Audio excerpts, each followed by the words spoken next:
The Ascalon Club. The heart of British vampire society. Not quite as subtle as I expected. It's only the first step.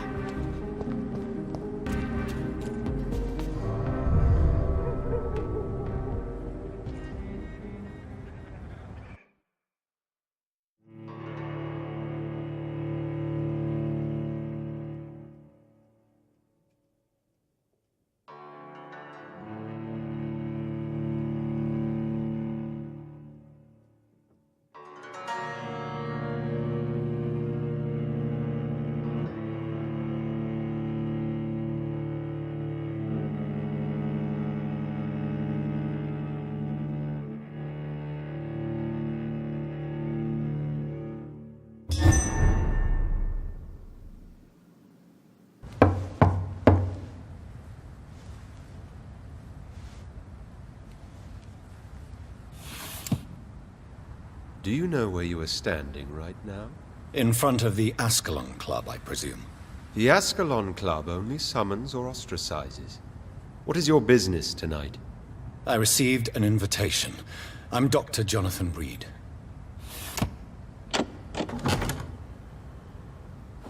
Welcome to the Ascalon Club, then, Dr. Reed. Please proceed. Lord Redgrave is waiting on you upstairs.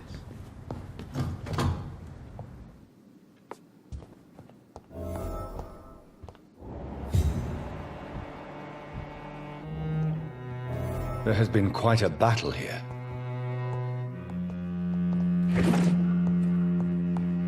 I'm sure the Ascalon Club has the money to replace the furniture. Welcome to the Ascalon Club, then, Dr. Reed.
Good evening.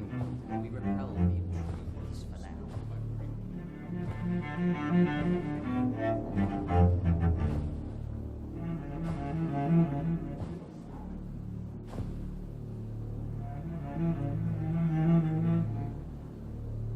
My good friends, if I may have your attention. Behold our visitor, the good Dr. Reed. Newborn of blood so pure and strong that even my friend Fergal Bansher was no match for him. Hear, hear, hear! Come forward, young Ekon, for we have so much to discuss. Welcome to the Ascalon Club, Dr. Reed. I am Lord Redgrave, Earl of Bristol and chairman of this exclusive association. Lord Redgrave. At last we meet. I've been eager to make your acquaintance. I've heard some astounding things about you. Please accept my condolences for your loss, Dr. Reed. Thank you, my lord. Lady Ashbury expressed your wish to meet me. Yes. The lady has always been a useful acquaintance, though not always reliable. Is she a good friend of yours?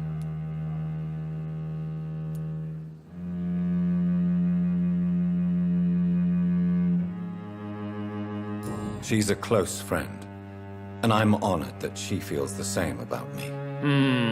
The centuries have taught me never to trust a woman completely, especially if she is immortal. Too prone to emotions, if you ask me. Too fickle when it comes to important decisions. My lord, do not expect me to speak ill of Lady Ashbury. Of course not, and I praise your loyalty. Would you offer the same fidelity to the Empire? What do you mean? I speak of the Skull Plague that threatens London and the country. You have been on the front line in the East End, but the time has come to open up a second front here. The epidemic has escaped the quarantine. You have new cases of the outbreak. We don't know for certain, but we cannot allow the disease to threaten the prominent heads of Great Britain. Why do you suddenly need me? The Ascalon Club only recruits the best, and you definitely fit the bill. Your scientific and medical reputation alone would qualify you as a candidate. You want me to find possible sources of the outbreak in the West End. Is that it? Ah, straight to the point, like all eager newborns. We shall have time to talk about all this, Dr. Reed, but first, I should like to get to know you better. Talk? Is that the only reason you asked me here? Well, no. I also wanted to meet the intriguing Ekon, who made such a powerful progeny of his sister. You have not learned the name of your maker, am I correct?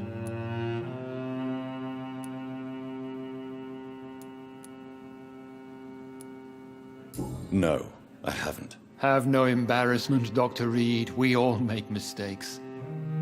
But whatever your lineage, you are definitely Ascalon material. What do you mean? I would like you to become a member of the Ascalon Club, and to serve me as such.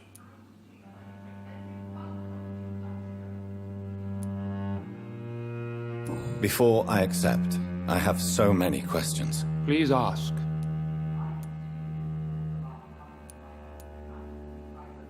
I killed Fergal, who claimed to be one of yours, sent to cleanse the East End of all skulls.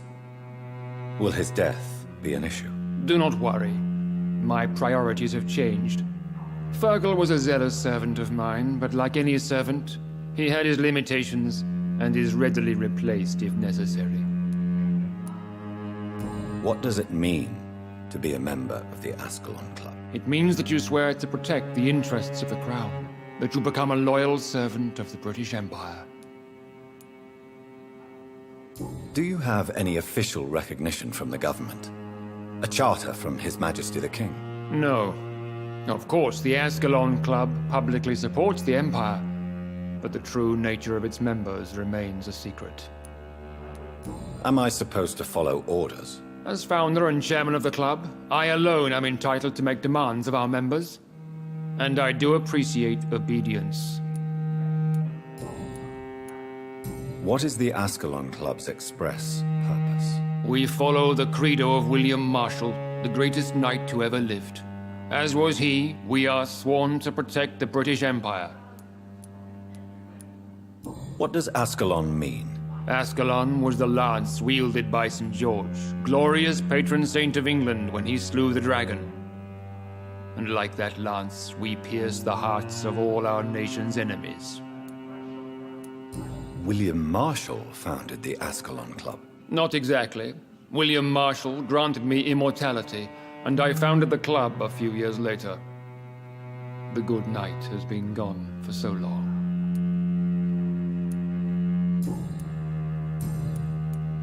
I agree to join the club. This is good news. Good news indeed in these crucial times. Let's inform the Assembly formally and proceed with your initiation. My initiation? Fear not. Nothing fancy nor dangerous. It is just that we, the members of Ascalon, believe that tradition and custom are the backbone of this country.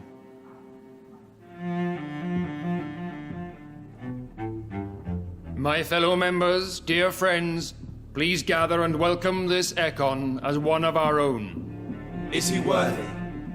Is his blood pure? Well, speak, Dr. Reed, in front of the most sacred blood. The blood of our beloved William Marshall, speak now. Will you serve and protect the crown as he did? Yes, I will.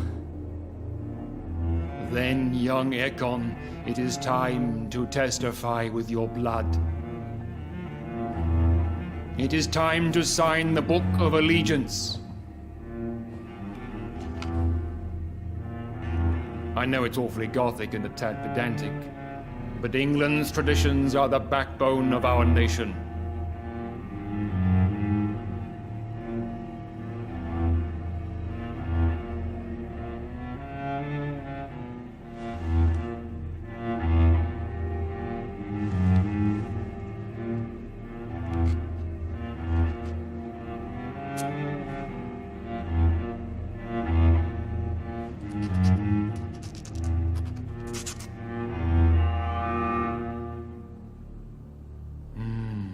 Delightful.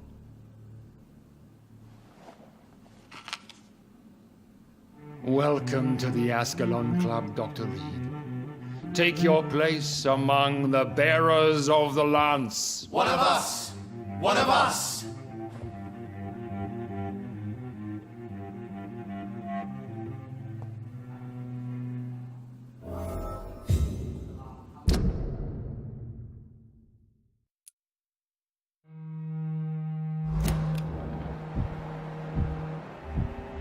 I personally went patrolling last night in the West End, and I spotted at least 2 foreign echoes. Good evening, This Dr. Reed. is an How does it feel to be this evening's centerpiece?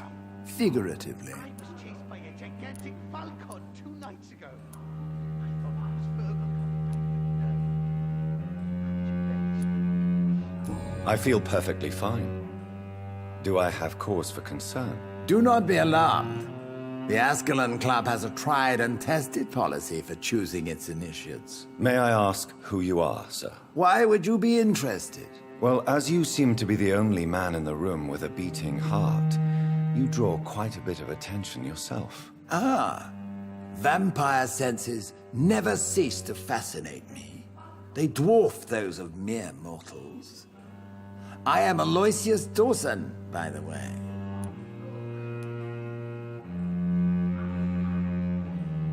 Mr. Dawson, of Dawson and Dawson, the wealthiest man in England. It is a pleasure to meet such a prominent figure of London. A withering London figurehead, to be precise. Are you sick, Mr. Dawson? I am a doctor, you know. My case is beyond the scope of traditional medicine. I have spent fortunes on the world's most competent doctors to arrive at that diagnostic conclusion. I'm sorry to hear that, sir. Should I suppose that you're here in search of some form of immortality? Absolutely not. I'm here to implement my plan to save the city I was born in. To cast out the ghastly evil that has us all on our knees. Money cannot solve every problem. This mysterious epidemic is going to require more than money can buy. You're right. Money is nothing unless one has the will to wield it. I have a plan, sir. A radical one that will save all that is essential in London. What is your plan, then? Quarantine and barricades are futile. What we need is a wall. A formidable, unscalable wall to isolate the deserving from the infected masses.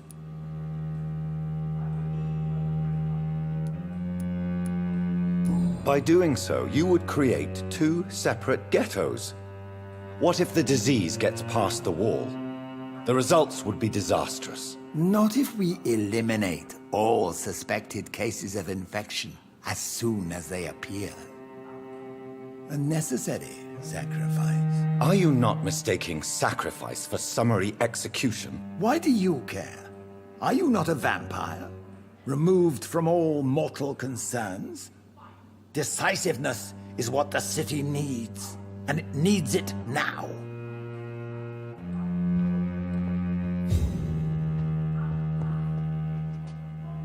That went well, did it not?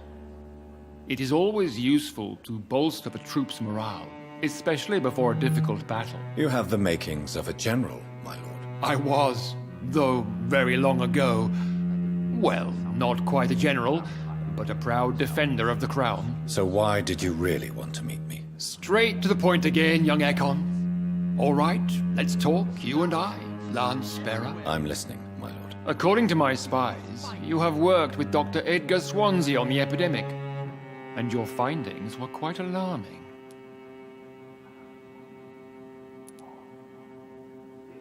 Do you know Edgar Swansea? Not personally, but I've been told he has some sort of immortal fetish and is a good friend of yours. Does it bother you that I consider him my good friend? As long as you reveal nothing of the club's inner workings, why should I forbid you engaging in conversation with the good Dr. Swansea? You were spying on me? Not personally. I rarely leave this building. But once he found you, Fergal kept me informed. Until you put an end to his mission.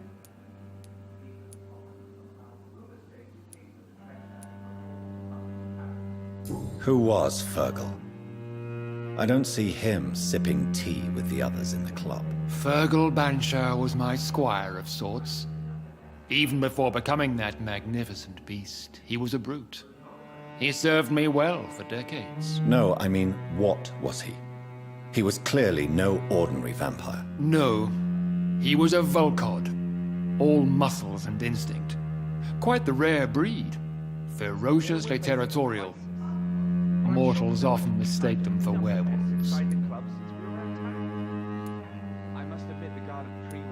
You do know I killed him. Yes. Will you bear ill will towards me for his death? Of course not. Your victory was quite impressive and courageous. You earned my respect. Yes, I'm convinced the recent invasion of frenzied Scals in London is directly linked to the epidemic. This is not the Spanish flu, but something else. I would be glad to hear more of your discoveries, Dr. Reed, but for now, my main concern is the security of London's inhabitants, both mortal and immortal. What do you mean? Alarmed by the epidemic, the Guard of Prewen has started a war against us British vampires. To appease the situation, we must eradicate the Scals.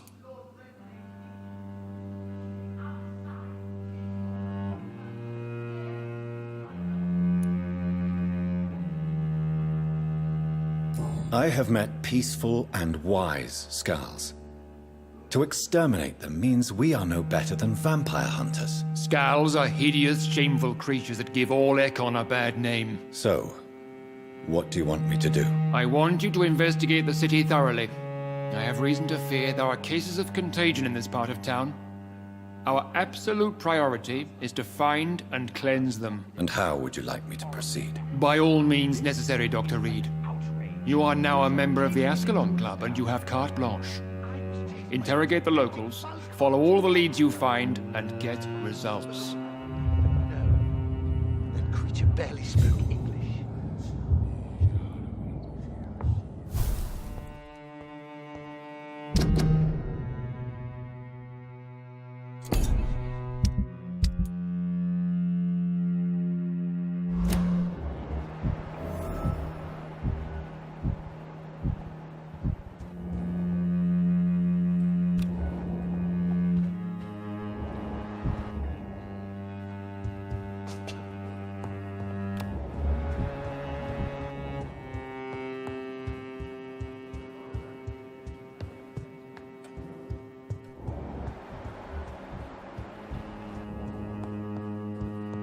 Welcome to the Ascalon Club, then, Dr. Reed.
I think Lord Redgrave just suggested I was sired by an ancient vampire. Women of all... Good evening, miss. Oh my god, no. Please, Mr. Vampire, don't kill me. Please, no. I'm too young to die. I still have so much to offer this world. Wait, no. Why do you think I would... What? Don't worry, Dr. Reed. I know you wouldn't harm me. Mother told me you were in this part of town and might drop by. Your mother? My name is Charlotte, sir. Charlotte Ashbury. My mother taught me long ago how to recognize the signs that betray a vampire. I understand she also taught you how to tease and gently mock innocent young Ekons. It's a pleasure to meet you, Miss Charlotte. Your mother has refused to turn you into a vampire. Tell me more about it. Each time we argue, Mother expresses the same fear. She wants me to remain alive and full of joy, rather than become melancholy and immortal. She claims you can't have one without the other. It's pure selfishness.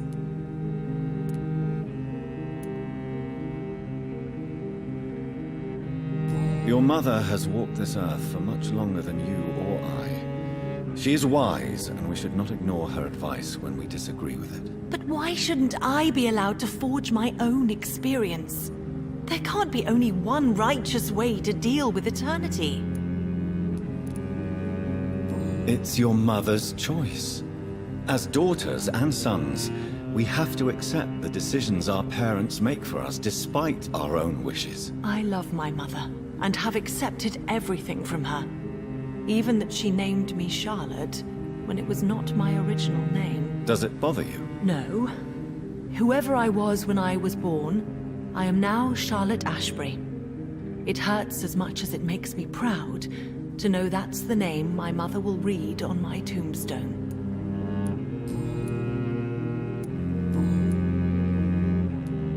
I'm investigating the source of the epidemic in this district. Have you noticed anything unusual recently? A few days ago, I spotted a strange house while campaigning for women's suffrage. Awful smell. No answer when I knocked. Where is it? It's the Mullaneys, a nice family who live in a big house near the park in the eastern part of this neighborhood. Goodbye, Charlotte. Give my best regards to your mother when you see her. She's been quite busy these last few nights. I suspect you may see her before me.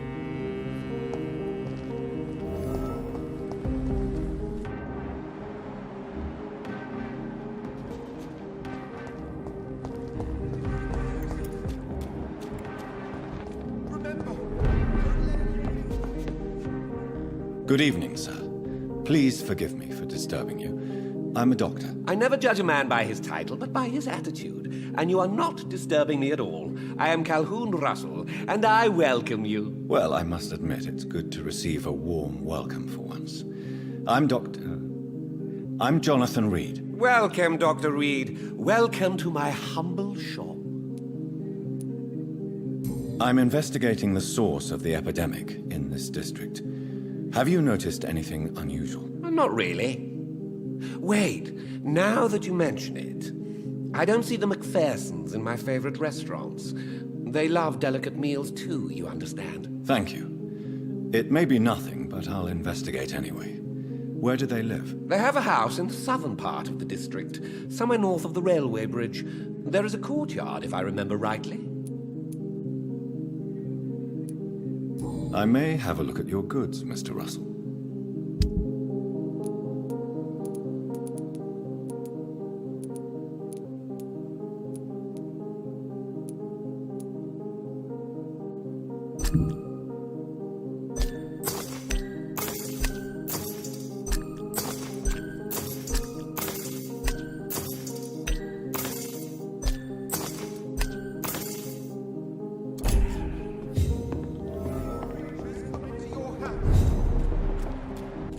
Have you noticed anything suspicious recently? Good evening, sir. May I have your attention, please? Come on, Johnny. Don't you recognize your oldest friend? Clarence. Clarence Crossley. How are you? My God. So you survived the war too. So sorry I didn't recognize you at first. I almost didn't recognize you either. War does that to men, I heard. In my case, it was true, for I witnessed the horror that lies underneath. How is your wife, Venus? We've spent so much time away from each other, and so many things have happened. Is everything all right at home? Surely Venus was relieved to see you return from France in one piece. Have you forgot what people are like in this part of town, Johnny? Venus fears for our family reputation. Now her husband has become the village idiot. But you're alive. You returned in one piece and you have a family. How many soldiers can say the same? Believe me, it's not quite that simple. Unlike you, I'm not the man I used to be. I'm investigating the source of the epidemic in this district. Can you help me? Infection is everywhere these days. But if you ever go to the park near that swanky house belonging to the Mullaneys... Yes? What about the Mullaneys? What about their house? Not enough noise for a big family with children. Not enough movement. Closed doors. What is going on in there? You need some rest, Clarence. You should try to sleep.